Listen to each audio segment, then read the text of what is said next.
अक्सर होता है ना कि सबसे गहरे सबक सबसे सीधी साधी जगहों से मिलते हैं। जैसे कि तीसरी क्लास की एक हिंदी की किताब। आज हम यही देखने वाले हैं कि ये किताब बच्चों को अनेकताओं में एकता का इतना बड़ा और शक्तिशाली संदेश कैसे सिखाती है। तो चलिए शुरू करते हैं। बस ये 4 शब्द, हम अनेक किंतु एक। लेकिन यकीन मानिए, इन्हीं शब्दों में इस पूरे पाठ का, इस पूरी सोच का सार छुपा हुआ है। और यही वो विचार है जो हमारे आज के विश्लेषण की नींव है। तो ये जो बात है कि अनेक होकर भी एक होना, सुनने में थोड़ा विरोधाभासी लगता है ना? पर असल में यही तो इसकी खूबसूरती है।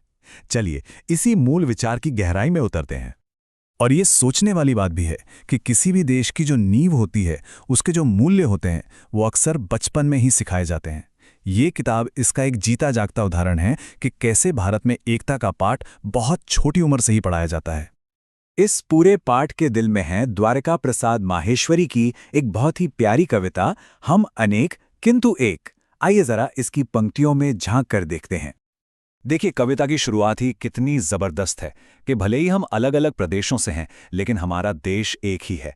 हमारे रूप रंग, हमारी शक्लें अलग हो सकती हैं, पर हम सब हैं तो भारत के ही अंग।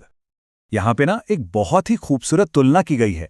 मतलब जैसे हमारे हाथ, पैर, आंखें सब अलग अलग होते हुए भी एक ही शरीर का हिस्सा हैं, ठीक वैसे ही भारत के अलग अलग लोग मिलकर इस एक देश को पूरा करते हैं। अब बात सिर्फ जमीन की नहीं हो रही, बात हमारी आवाजों तक पहुंच गई है।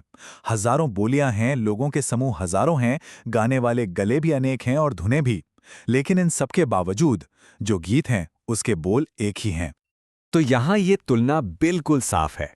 एक तरफ हजारों बोलियां और आवाजें हैं, यानी कि विविधता, और दूसरी तरफ है एकता, यानी एक ही गीत, एक ही बोल। ये कविता बड़ी खूबसूरती से दिखाती है कि कैसे अनगिनत आवाजें मिलकर एक ही सुर बनाती हैं। अच्छा, कविता के इन खूबसूरत ख्यालों के बाद अब जरा देखते हैं कि किताब असल में इस विविधता को बच्चों के सामने रखती कैसे है। तो चलिए मिलते हैं भारत के कुछ बच्चों से।